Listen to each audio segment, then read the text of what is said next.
Good morning, South Rock. Welcome to another Mark Devo. Today is Mark 9, 14 through 29. I'm talking fast because this is a big story. Jesus is coming down the mountain from the Transfiguration, which is in itself an intense story and a long conversation. And I don't think I can get under 3 minutes for this situation. So the disciples, when Jesus is coming down the mountain, are trying to heal a boy with an unclean spirit. And Jesus says, "What's going on?" And the father says, "I brought my boy to you." But the disciples aren't able to heal him. And Jesus is like, "You are a faithless generation. How long do I have to be here and put up with you," basically? And so he continues this conversation, and he says, for this to work, he's talking to the father. He says, "You have to believe." And the father says, "I believe. Help my unbelief." Which, wow, what a statement. And then he continues talking, and Jesus eventually heals him, drives out the unclean spirit.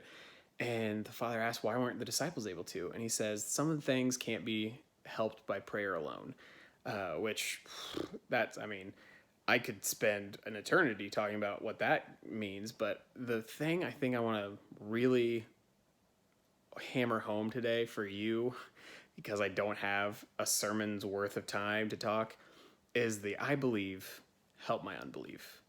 Mostly because this is a time that we're really dealing with that, I think.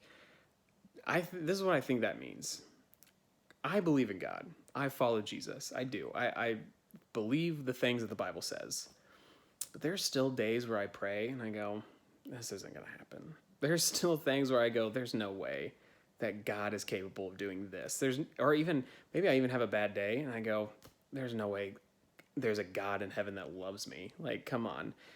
There's can be belief and unbelief. There can be belief and doubt.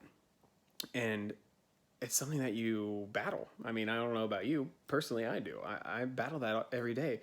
This idea of, "Lord, I believe, but help me in my unbelief," because there's things that I don't know if you're capable of doing or would want to do. And that's the kind of the Father's plea here is like, "God, I believe, but help my unbelief." And I think that's personally why the disciples were unable to drive out the unclean spirit. I think either they didn't have enough faith that God could do it through them, or the Father didn't have enough faith that the disciples could do it, or that God could work through the disciples to do it, or a combination of the two. So because that's why Jesus says, "Faithless generation," right? So I think they didn't, either the disciples or the Father or both didn't think it was possible for the unclean spirit to leave without Jesus. And so he's saying, Jesus, I believe, but help me in my unbelief." And what a powerful statement that is for us today. So today I want you to think about that. What are some things where you go, "God's just not capable of this in my life"? Maybe you have an addiction. Maybe you have a relationship that's broken. Maybe you're just so scared right now of the time that we're living in. "Lord, I believe, but help my unbelief." So pray for the things that are on your heart. And today, as you pray, say these things. "Lord, I believe, but help my unbelief," as I pray over it. So I hope you have a good day of prayer.